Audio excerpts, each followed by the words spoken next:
మీరు RRB group D prepare అవుతున్నారా? 30 days లో మీరు ఆఫీసర్ అయ్యే ఆపర్చునిటీ అనేది మీ ముందుంది. అయితే ఈ 30 days లో ఈ స్ట్రాటజీని ఫాలో అవ్వండి, ఖచ్చితంగా మీరు పీఈటీ క్వాలిఫై అయిపోతారు. నేను ఊరికనే చెప్పట్లేదు, విత్ ప్రూఫ్ తో మీకు ఇక్కడ డిస్ప్లే చేస్తున్నాను. కమెంట్స్ కూడా చూడొచ్చు మీరు. అలానే మనకి ఎగ్జామ్స్ అనేవి ఎప్పటి నుంచి కండక్ట్ అవుతాయో ఈ వీడియోలో తెలుసుకుందాము. మీ టార్గెట్ స్కోర్ ఏంటో కమెంట్ రూపంలో తెలపండి. అదే సేఫ్ స్కోరా కాదా అని నేను చెప్తాను. కొత్త నోటిఫికేషన్ కూడా ఎప్పుడు వస్తుందో ఈ వీడియోలో పూర్తిగా తెలుసుకుందాము. ఎండ్ వరకు చూడండి, మిస్ చేయకుండా. ఇంకా ఎవరైనా లైక్ చేయకుండా లైక్ చేసి హైప్ చేయడం మాత్రం మర్చిపోకండి. ఎవరైతే ఆర్ఆర్బి గ్రూప్ డి ప్రిపేర్ అవుతున్నారో ప్రతి ఒక్కరికి ఈ వీడియోని షేర్ చేయండి. ఇలాంటి మరిన్ని స్ట్రాటజీస్ కోసం మన ఛానల్ ని సబ్స్క్రైబ్ చేయడం మాత్రం మర్చిపోకండి. Let's get into the video. RRB group D 30 days strategy అనేది ఇప్పుడు చూసినట్టయితే నేను డే వైజ్ ప్లాన్ అనేది క్లియర్ కట్ గా మీకు ఇచ్చాను. మినిమం మీరు ఎన్ని అవర్స్ స్పెండ్ చేయాలో ప్రతి సబ్జెక్ట్ మీద అనేది కూడా నేను ఆల్రెడీ ఇచ్చాను. ఇప్పుడు ఫస్ట్ మనం చూసినట్టయితే మనకి మ్యాథమెటిక్స్ కి మనం మినిమం 2 hours అనేది కేటాయించాలి.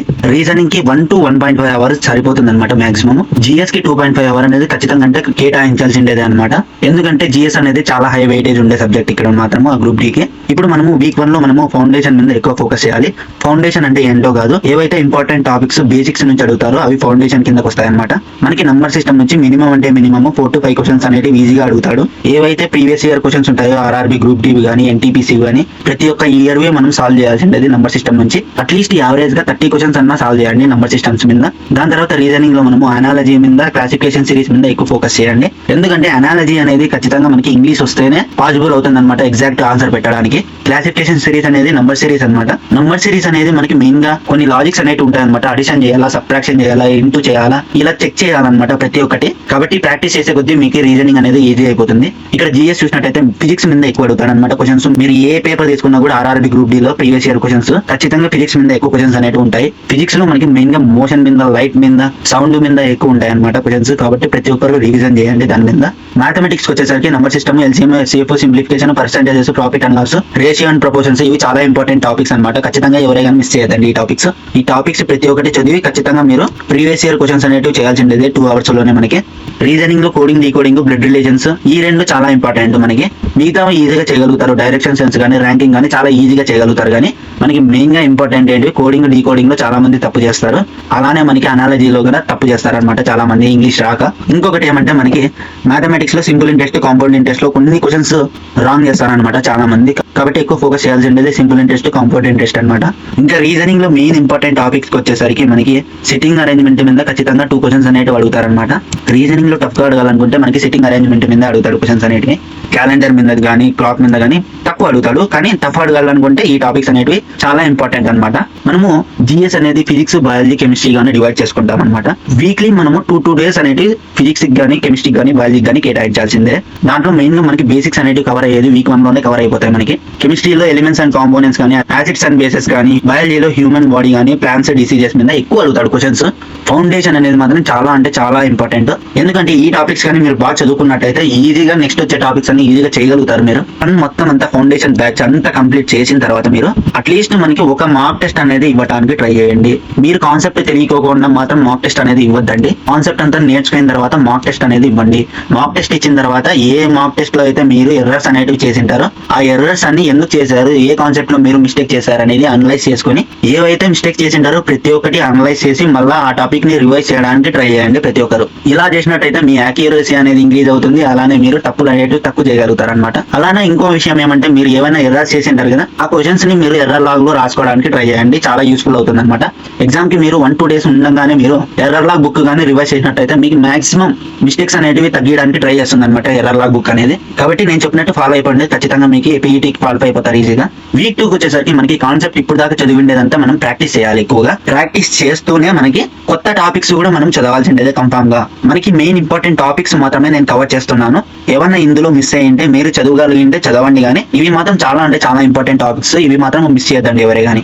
మ్యాథమెటిక్స్ లో ఎవరికైనా అడగొచ్చు మీరు, టైమ్ అండ్ వర్క్ అనేది చాలా అంటే చాలా ఇంపార్టెంట్ టాపిక్. మీరు టైమ్ అండ్ వర్క్ అనేది బాగా ఈజీగా చేయగలిగినారంటే టైప్స్ అండ్ సిస్టమ్స్ ఈజీ అంటే డెడ్ ఈజీగా ఉంటుంది. సేమ్ టాపిక్ అనమాట ఇది. జస్ట్ టాపిక్ లో మనకి కాన్సెప్ట్ అనేది చేంజ్ అవుతుంది అంతే. దీనిలో స్పీడ్ అండ్ డిస్టెన్స్ చేసినారనుకో మీకు సేమ్ టాపిక్ మీదే ఉంటుంది అనమాట. ట్రైన్ ప్రాబ్లమ్స్ కూడా సేమ్ సిమిలర్ టాపిక్స్ అనమాట.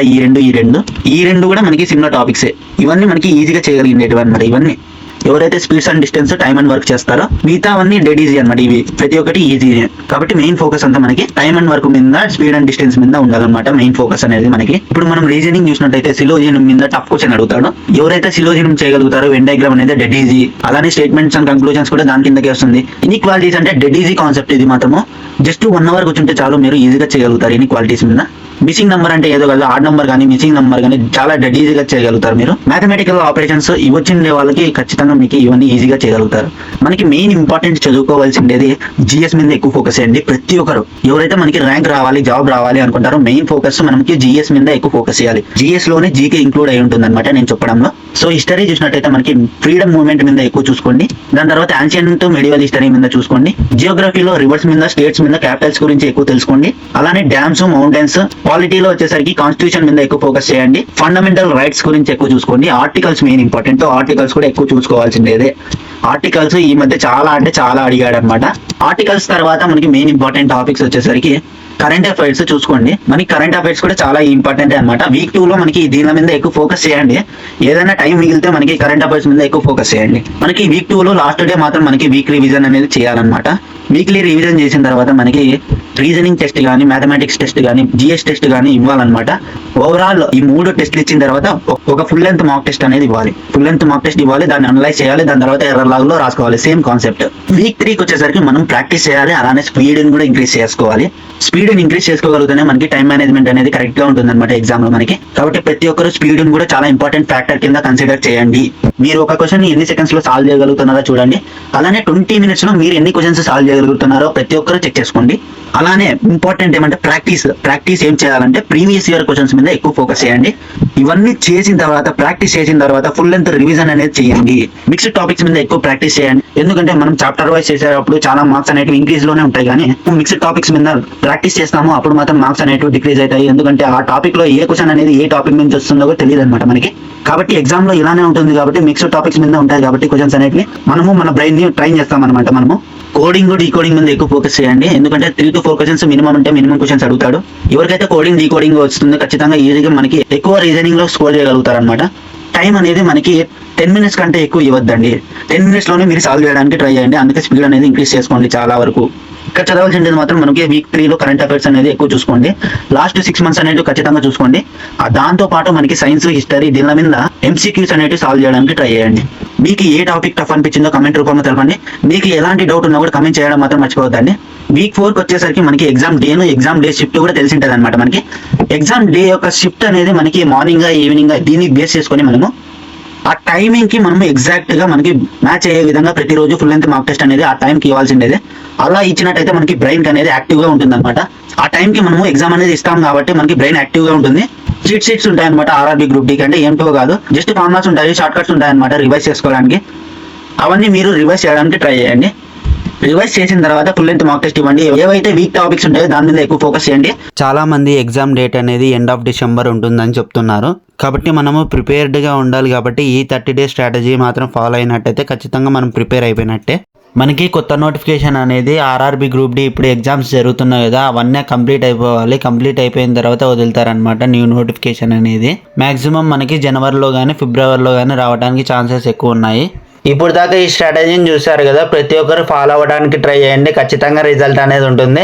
ఇంకా ఎవరైనా లైక్ చేయకుంటే ఒకే ఒక లైక్ చేసి హైప్ చేయడం మాత్రం మర్చిపోకండి. ఎవరైతే ఆర్ఆర్బీ గ్రూప్ డికి ప్రిపేర్ అవుతున్నారో ప్రతి ఒక్కరికి ఈ వీడియోని షేర్ చేయండి. ఇలాంటి మరిన్ని అప్డేట్స్ కోసం మన ఛానల్ని సబ్స్క్రైబ్ చేయడం మాత్రం మర్చిపోకండి. జై హింద్, జై భారత్.